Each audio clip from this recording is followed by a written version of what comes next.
G'day, my name is Will. I'm a salesperson and sales content creator. Today we're going to be checking out how salespeople and sales is represented in some famous movies and TV shows. First off, the famous cold calling scene from Wolf of Wall Street. Now, the key to making money in a situation like this is to position yourself now before the settlement.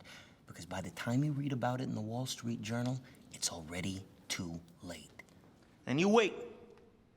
You wait. And whoever speaks first loses. So this part about whoever speaks first loses is very true. In negotiations, cold calls, silence is a superpower that a lot of sales reps never even use. They're so eager to talk, but staying quiet can often get you some more information from your prospect. So yeah, this is a good tip. You give me one shot here on a blue chip stock like Kodak. And believe me, Kevin, the only problem you're gonna have is that you didn't buy more. Sound fair enough? Now, what I think Leonardo DiCaprio did really well in this scene is that he emphasized the use of tonality on the cold call. He's kind of whispering to the prospect. He's going loud, he's going fast, he's going slow. He's making use of all those different tones. Because when you're talking to someone, that's how you keep them interested. You go quiet, you let them in on a little secret. And then you go loud, this is exciting, let's go forward.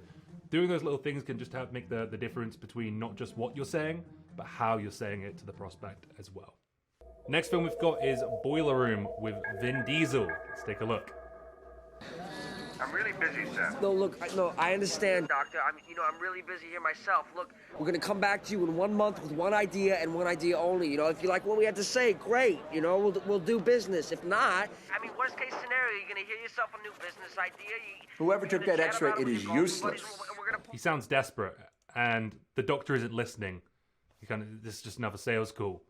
So the doctor's not paying attention, he's multitasking. This is probably what most people do when you call them. They're in the middle of something, you interrupted them. So you really need to get their attention with something relevant. In this case, it doesn't look like he's got his attention yet. So why don't I just send you out the information you requested about the firm? No, wait. Forget the info. Let's talk about this now. Could you hold on for 1 second? I'm gonna get a senior broker who's a little more familiar with that particular stock, all right? So he got some interest from the doctor. He heard there was some interest there. And now what he said is, I'm going to go get a more senior broker to talk to you. This is actually really similar to how a lot of B2B sales organizations are formed. You have an SDR who calls the prospect, gets them interested, and then books them in for a separate call with the account executive whose job it is to close the deal. Yes, MSC sounds like it might be interesting. Might be doesn't sell stock at the rate MSC is going for, Dr. Jacobs. We're talking very high volume here. Oh, well, I still have to run it by my people. That's great, Doc, if you want to miss yet another opportunity here and watch your colleagues get rich doing clinical trials, and don't buy a share and hang up the phone. Well, hold on a second now. I didn't say that. I just want to talk about it some more. So the doctor said he's quite interested and wants to talk about it, and every time he says that, Vin Diesel's character pulls away some more. He says, oh no, look, this isn't interesting to you. This is actually a very commonly used technique in sales called the negative reverse. It's essentially when you basically take the product, the solution away from the prospect and say, hey, you don't need this. And the prospect, if they do need it, will often say, whoa, no, hang on a second, what have you got? It's a way to build trust, authenticity, because you're not pushing a product on something. I promise we'll swing for the fences on the next one. Do you want that confirmation sent to your office or your mansion? Very funny, Mr. Marlin. Yeah, all these people are listening in on him, and he's kind of doing this cold call. Everyone's going, wow. And to be fair, in sales, you do notice these high performers, they do things differently. Watching other people do sales is probably one of the best ways to learn sales other than doing sales yourself. So I'm all for that.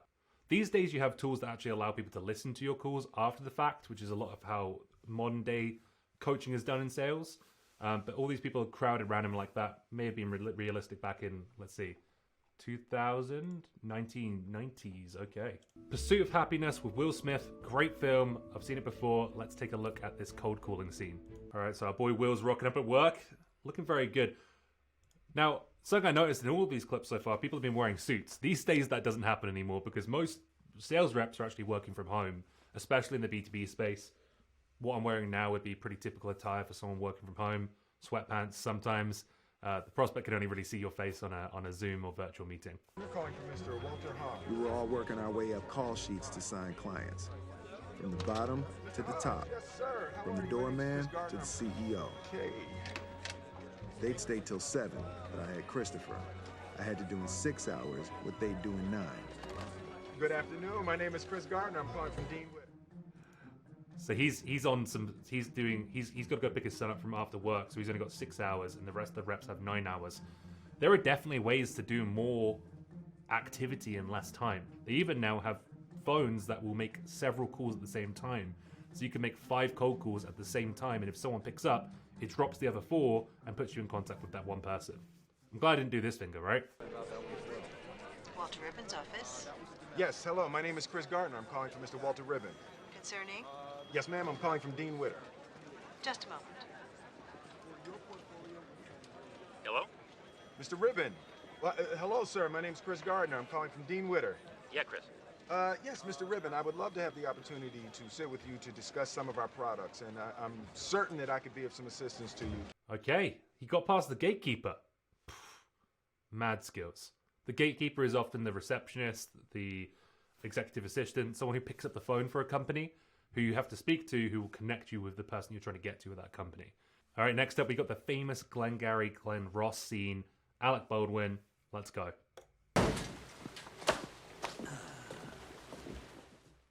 So we got these kind of like drab-looking office here. And where's Mr. Roman? Well, I'm not a leash, so I don't know, do I?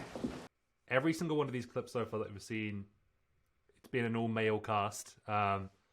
That's something that has been and has typically been a real bad problem for sales. It's often very male-dominated.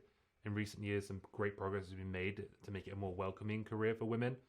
It's both not really being presented as an opportunity for women. You know, you see films like this is mainstream media. If you watch a film like Wolf of Wall Street or Glengarry Ross and everyone in the film is male playing a salesperson, then it doesn't create a very welcoming environment for women to consider as a career path, despite the fact that some of the best salespeople I've ever met, or probably all the best salespeople I've met, have been women. So, yeah, sign of the times. It's changing, but it's still definitely a problem. Let me have your attention for a moment. But you're talking about what? You're talking about...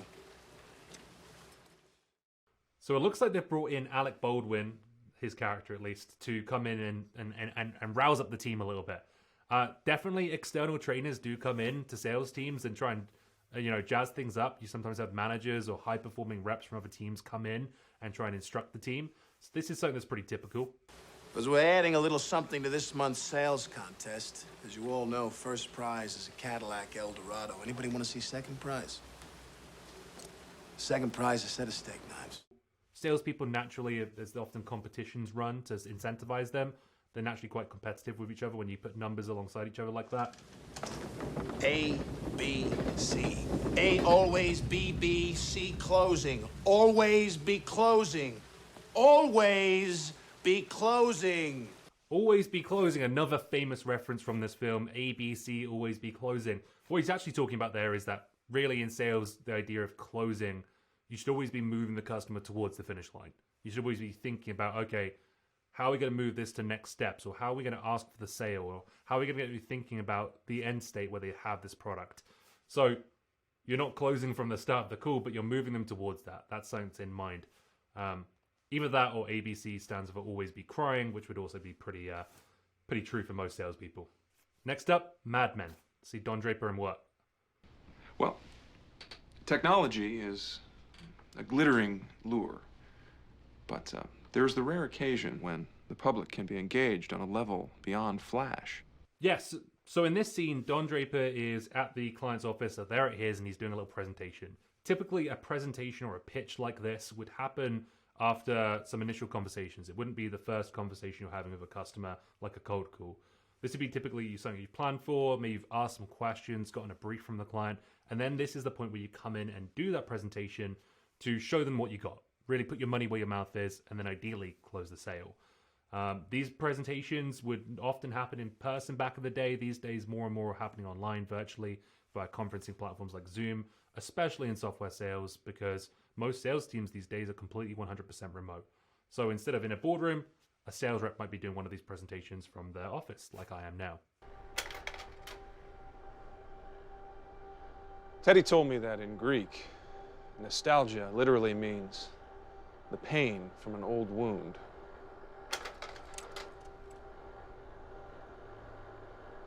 It's a twinge in your heart.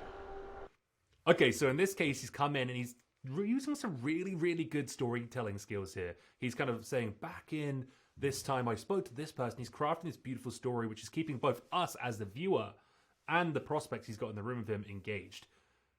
Now, you don't want to just come in and pitch slap someone, but a story can really keep someone's attention, because a lot of the time when you're doing one of these presentations, customers want to check their phones, they want to look at their watch, they want to doodle some notes on their book.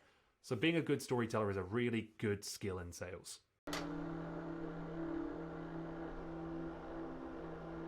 It's not called the wheel. It's called the carousel.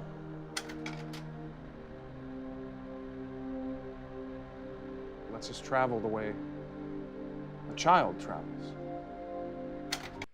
John Hamm, Don Draper, is using a really good use of pacing in this presentation. He's taking a moment to stop, let his points sink in with the customers. That said, I would say this is cheating because there's dramatic music playing in the background, which makes it more emotional, and most demos you're not going to be playing music in the background. After watching some of these movies, I can see why salespeople have such a bad reputation. You watch one of these movies, you're going to think that salespeople are manipulating tricksters who are trying to con you out of your money, when in reality, most of the best sellers I know are really empathetic people, great listeners, who are really just trying to help their clients achieve their goals. So yeah, I think sales needs a rebrand. We need a better PR agency as a profession. I think Hollywood needs to take another stab at getting it right.